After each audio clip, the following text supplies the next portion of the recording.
adalah podcast yang menyajikan dan juga membahas topik-topik seputar service quality dan juga customer experience. Bersama dengan saya, Muhammad Iqbal, host Anda hari ini. Hari ini saya nggak sendiri, saya ditemani oleh dua narasumber yang merupakan konsultan dan juga trainer di Service Quality Center Indonesia. Ada Bapak Indra Karmanjusi. Apa kabar Pak Indra? Baik, salam sehat untuk Pak Iqbal. Salam sehat Pak Indra. Dan juga ada Pak Tony Suryantono. Apa kabar Pak Tony? Alhamdulillah baik. Oke, alhamdulillah ya. Baik, rekan service, seperti yang sudah saya sampaikan, kita akan membahas topik-topik seputar service quality dan juga customer experience. Nah, topik pertama yang ingin kita bahas adalah, saya ingin bertanya nih kepada dua narasumber kita, ya. Kalau kita bicara service quality, ya, apalagi customer experience, gitu kan ya. Kadang-kadang sebagai pemberi layanan ada aja tantangan yang kita akan jumpai, betul ya. Salah satunya adalah customer yang memang minta ini, minta itu, gitu ya. Pertanyaan yang sering ditanyakan oleh sesama rekan service adalah, sampai seberapa jauh sih, sampai seberapa effort sih kita harus memberikan segala sesuatu yang dibutuhkan, diharapkan oleh customer kita. Belum ya. Boleh, Pak Indra, silakan. Ada beberapa hal yang mesti dipikirkan atau dipertimbangkan. Yang pertama adalah mindset. Sering orang bilang customer is always belum tentu.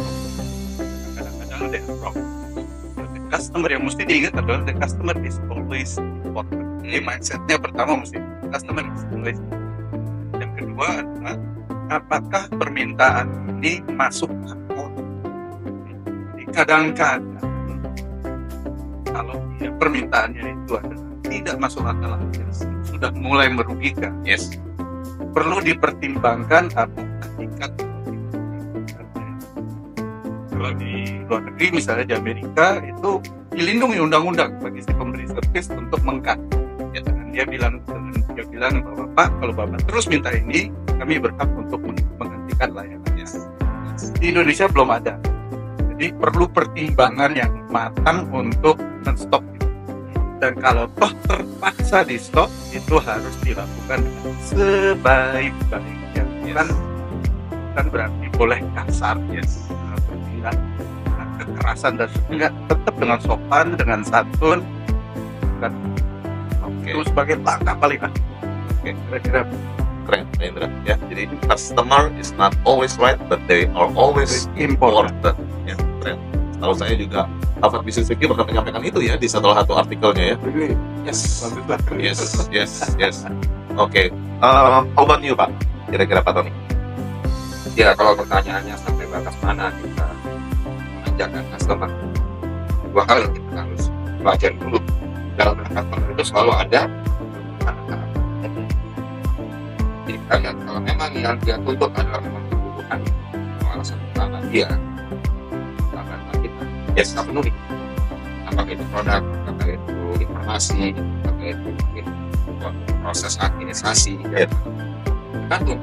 Kalau memang itu adalah tuntutan dia, kebutuhan utama dia, ya kita akan penuhi. Nah, tapi kita juga harus melihat bahwa selain kebutuhan ada juga harapan atau ekspektasi dalam customer, yaitu pengalaman-pengalaman yang customer pikir seharusnya dia dapatkan dari kita. Misalnya kemudahan akses, kejelasan informasi, ketepatan atau keakuratan, kenyamanan, kecepatan dan sebagainya. Nah, jadi selama yang kita lakukan buat customer itu memang sesuai dengan yang dia butuhkan dan memang pengalaman-pengalaman yang sesuai dengan yang dia harapkan, ya kita upayakan. Yang kita upayakan. Seperti tadi Pak Ita sudah katakan, kadang-kala ada beberapa ekspektasi customer yang di luar itu outliers lah begitu ya, dan kemudian juga membuat kita dalam posisi sulit atau lebih repot atau bahkan dirugikan. Nah, di situ kita harus menimbang-nimbang juga. Nah, pertimbangannya apa? Nomor satu adalah apakah yang diminta customer itu kalau kita penuhi atau tidak kita penuhi berisiko nggak? Ya. Risikonya macam-macam.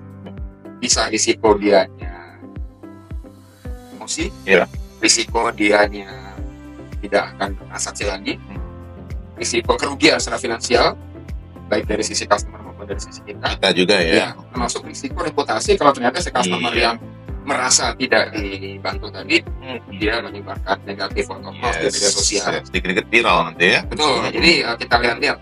Jadi selama yang dia minta itu make sense ya, kebutuhan sama harapan make sense, dan ketika kita mengakomodasi itu tidak merugikan kita atau tidak menimbulkan risiko, kita bisa lakukan. Tapi kalau ternyata ada risiko kerugian, maka kita sangat berhak, kita sebagai penyedia layanan sangat berhak untuk menolak. Cuman menolaknya harus dengan kata-kata yang diplomatis. Yes. Kira-kira itu sih tambahan saya. Oke. Terima kasih ya Pak Tony ya. Sama-sama.